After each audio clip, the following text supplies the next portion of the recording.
Hello friends, yes के पाठशाला channel में आपका बहुत स्वागत है। सबसे पहले आप दोस्तों आज बहुत अच्छा लग रहा है क्योंकि आज मेरे 500 सब्सक्राइबर कंप्लीट हो गए हैं। ठीक है, आप लोग बस इसी तरह दिल से प्यार और मोहब्बत बनाए रखिएगा, सपोर्ट करिएगा। ठीक है, और तहे दिल से आप लोगों को बहुत बहुत धन्यवाद पूरे 500 सब्सक्राइब करने के लिए। बस इसी तरह आप लोग अपना बड़ा भाई या मान के, छोटा भाई या बड़ा भाई मान के बस इसी तरह सपोर्ट और प्यार बनाए रखिएगा। ठीक है, और मैं इसी तरह मेहनत करता रहूँगा। ठीक है, तो सॉरी इसके लिए कि मैं 2 दिन से वीडियो अपलोड नहीं कर पाया। ठीक है, आज मैं फिर से अपलोड कर रहा हूँ, वही एसएससी जीडी का जो एग्ज़ाम चल रहा है। ठीक है, उम्मीद कर रहा हूँ आप लोगों का पेपर अच्छा जा रहा होगा। ठीक है, जिन लोगों को नहीं जा रहा है उन लोग अच्छे से रिवाइज करके ही जाएँ एग्ज़ाम देने, पूरा सब कुछ रिवाइज करके जाए। ठीक है, तो चलिए हम लोग स्टार्ट करते हैं, देखते हैं पहला क्वेश्चन क्या है आज का। वंस अगेन आप लोगों को बहुत बहुत धन्यवाद 500 सब्सक्राइब करने के लिए। बस इसी तरह प्यार बनाए रखिएगा आप लोग। ठीक है, चलिए देखिए पहला क्वेश्चन क्या है। वर्ष 2011 में भारत की जनसंख्या घनत्व कितना था? जनसंख्या घनत्व पहले होता क्या है, आपको ये पता है जनसंख्या घनत्व क्या होता है? अच्छा, जान लीजिए कि 382 व्यक्ति प्रति वर्ग किलोमीटर। मतलब जैसे एक वर्ग किलोमीटर है, तो इसमें जितने भी आदमी रहेंगे वो उसी को बोलते हैं जनसंख्या घनत्व। जैसे मान लीजिए अगर एक वर्ग किलोमीटर में अगर 10 आदमी रहें तो इसी को बोल देंगे जनसंख्या घनत्व, यानी 10 व्यक्ति प्रति वर्ग किलोमीटर। तो अब भी 2011 की जनगणना ही हुई, इससे पहले तो हम इसके बाद तो जनगणना हुई ही नहीं, क्योंकि प्रत्येक 10 साल पर जनगणना कराना नियम है, बट हुआ नहीं। तो 2011 की ही अभी तक जनगणना चल रहा है। ठीक है, तो कितना है? 382 व्यक्ति प्रति वर्ग किलोमीटर। इसका मतलब क्या हुआ कि हर एक वर्ग किलोमीटर में कितने व्यक्ति रह रहे हैं? 382। ठीक है, तो देखिए नीचे क्या लिखा गया है। प्रति वर्ग किलोमीटर में रहने वाले लोगों की संख्या को जनसंख्या घनत्व कहते हैं। भारत का जनसंख्या घनत्व 382 व्यक्ति प्रति वर्ग किलोमीटर है और बिहार का जनसंख्या घनत्व 110 व्यक्ति। ठीक है, 110 व्यक्ति प्रति वर्ग किलोमीटर है और यह देश में सबसे अधिक है। ठीक है, अगर राज्य वाइज पूछा जाए किस राज्य की जनसंख्या घनत्व सबसे ज़्यादा है तो बिहार की हो जाएगी। दूसरी ओर अरुणाचल प्रदेश की जनसंख्या घनत्व सबसे कम है। इसका कितना है? 17 व्यक्ति प्रति वर्ग किलोमीटर, यानी हर एक वर्ग किलोमीटर पर इसके कितने व्यक्ति रह रहे हैं? 17। ठीक है, ये राज्य वाइज सबसे कम है। अगर पूछ लिया जाए कि कौन सा राज्य है जिसका जनसंख्या घनत्व सबसे कम है, तो क्या हो जाएगा? अरुणाचल प्रदेश। ठीक है, चलिए अगला क्वेश्चन देख लेते हैं। प्रधानमंत्री रोजगार योजना PMRY की शुरुआत कब की गई थी? तो इसका आंसर हो जाएगा 1993 में। प्रधानमंत्री रोजगार योजना 1993 ईस्वी में शुरू की गई थी। यह भारत के शिक्षित युवाओं और महिलाओं को स्वरोजगार प्रदान करने के लिए शुरू किया गया था। ठीक है, नेक्स्ट क्या है? यह योजना विनिर्माण, व्यापार, सेवा क्षेत्रों, स्वरोजगार उद्यम स्थापित करने के लिए रियायती वित्तीय सहायता भी प्रदान करती है। केंद्र सरकार PMRY को प्रायोजित करती है। ठीक है, चलिए अगला देख लेते हैं क्वेश्चन। देखिए, 5वीं पंचवर्षीय योजना के बीच कौन सा प्लान चला था? तो रोलिंग प्लान। ठीक है, क्या चला था? Rolling plan. रोलिंग प्लान क्या होता है? बीच बीच में, जैसे पंचवर्षीय योजना तो 5 साल में चलती है, तो रोलिंग प्लान क्या चला था? एक साल का 3 ठे रोलिंग प्लान चला दिए गए थे।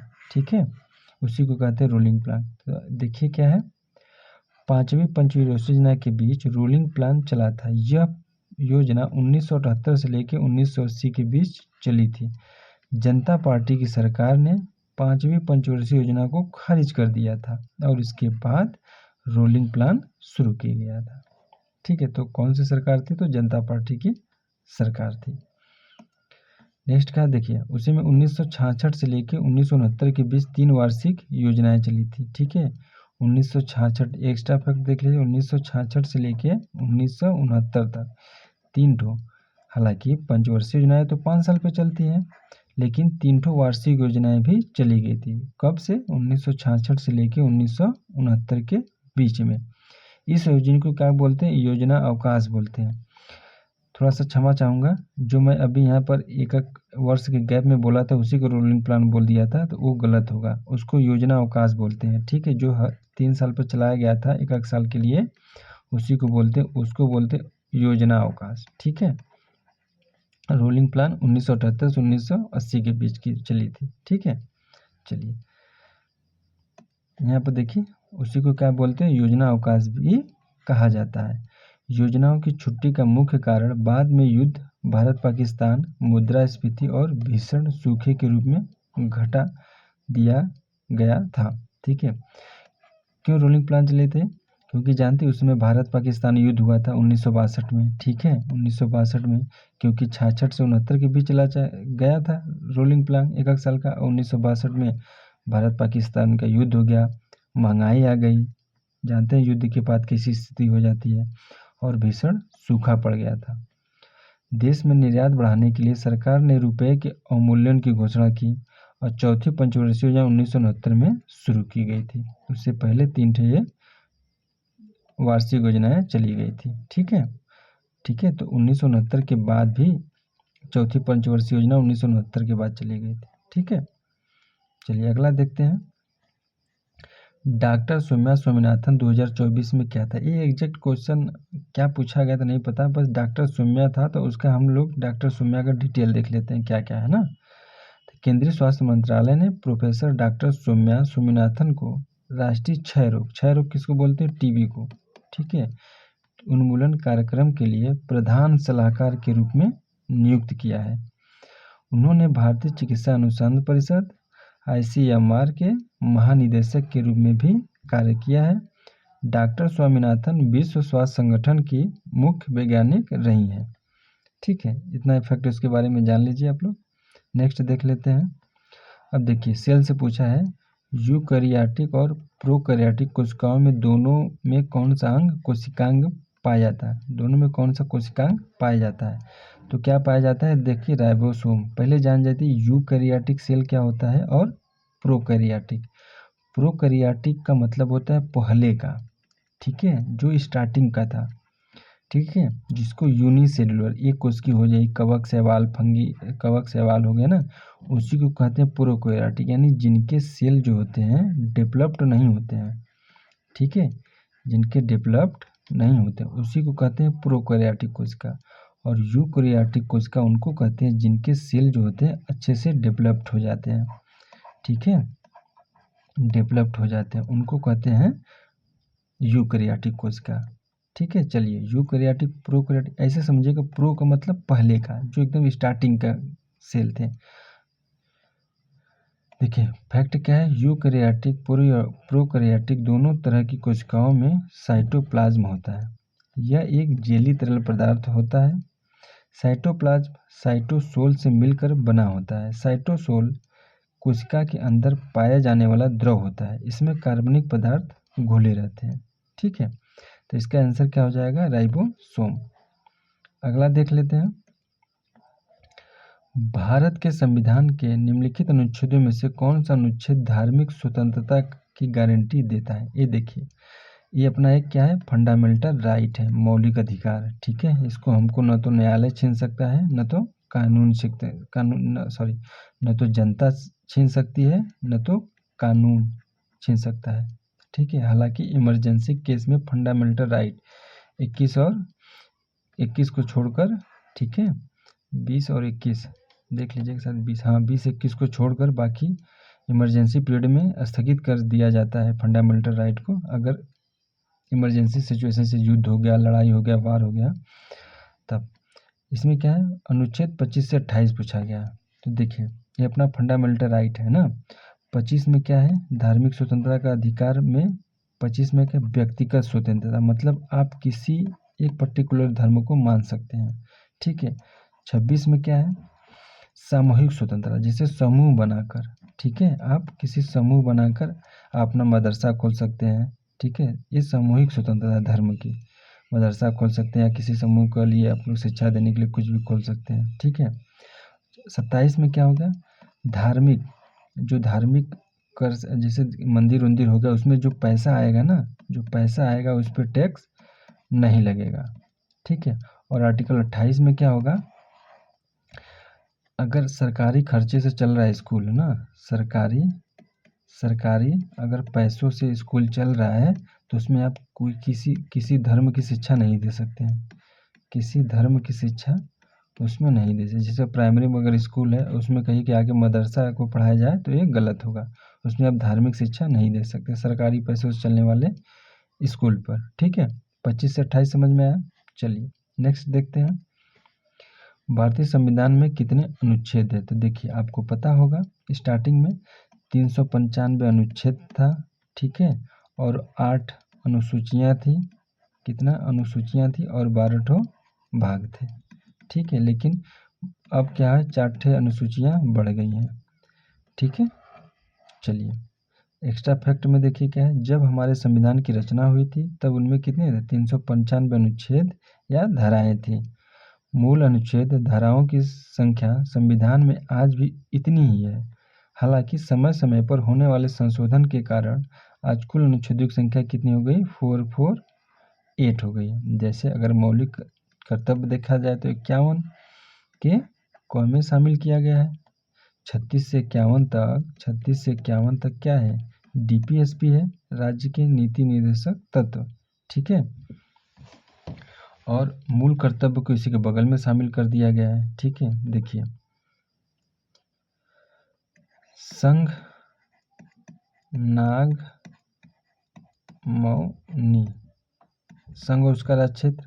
ठीक है, फिर नागरिकता, फिर मौलिक अधिकार, फिर नीति निर्देशक तत्व। ठीक है, और मूल कर्तव्य को 51 ए में, यानी जो जिसके अंत में जान लीजिए कि ए लगा हो, क लगा हो, ख लगा है, बी सी लगा है, तो बाद में ये मान लीजिए कि वो बाद में जोड़ा गया है।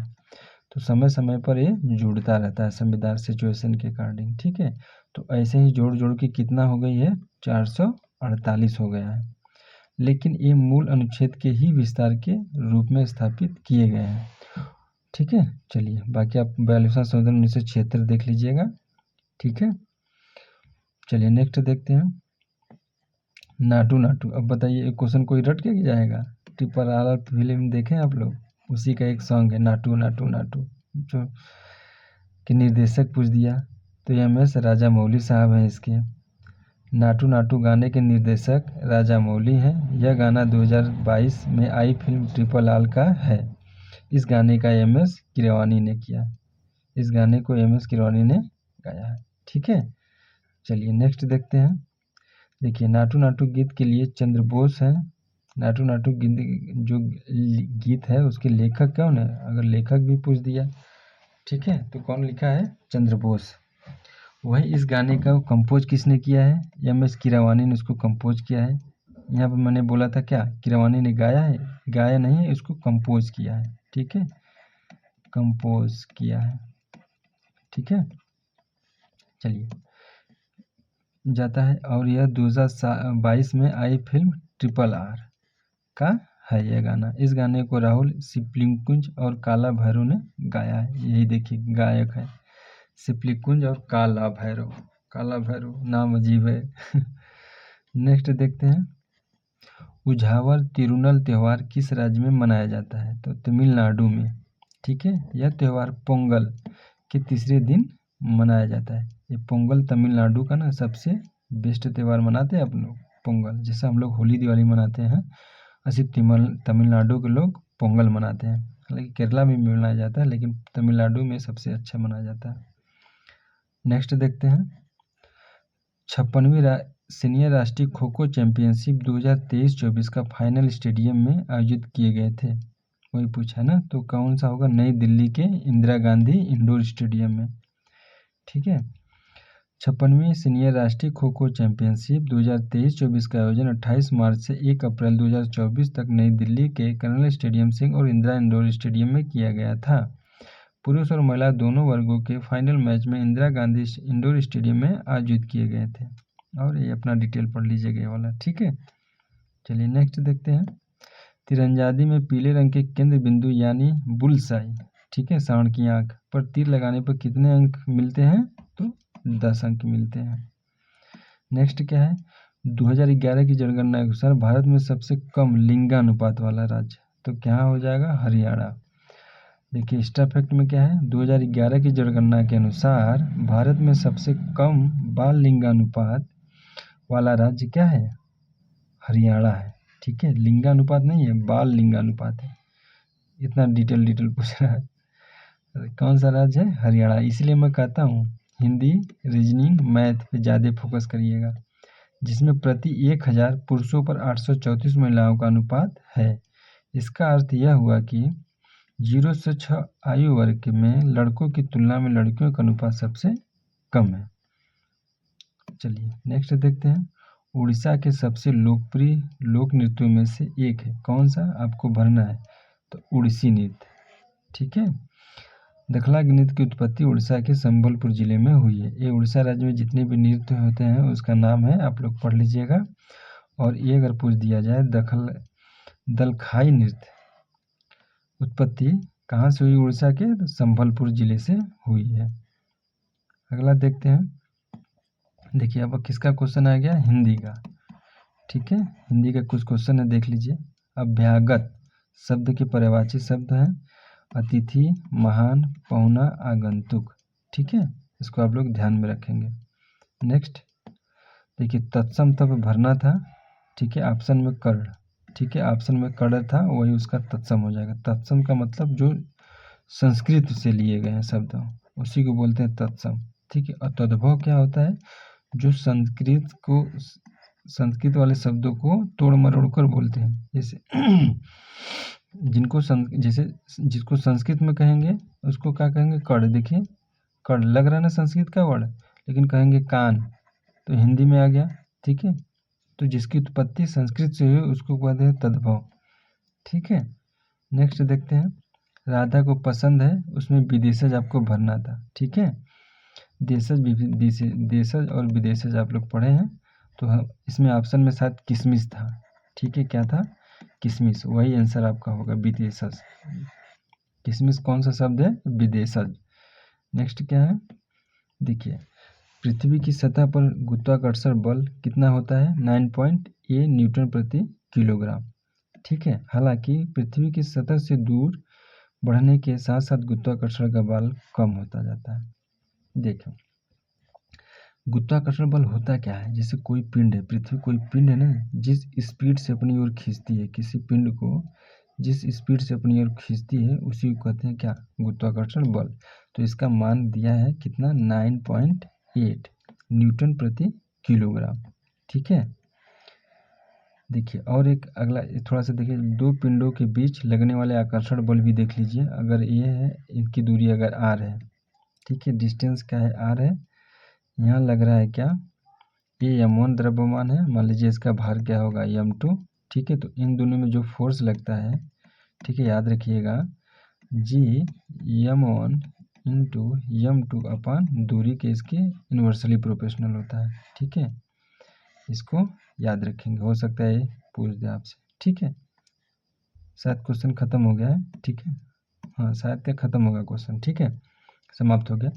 ठीक है, आप लोग बस अच्छे से एनालिसिस देखते रहिए, इसी बेस पर आप लोग तैयारी करते हैं। मैंने फिर से बोला है, हिंदी पर ज़्यादा फोकस करिए, मैथ और रीजनिंग। ठीक है, इसको एकदम पूरा अच्छे से पूरा अब तक जितना पढ़ के हैं रिवाइज करके जाइएगा। ठीक है, चलिए हम लोग फिर मिलते हैं नेक्स्ट वीडियो में, तब तक के अपना ध्यान रखिएगा। Thank you, bye bye.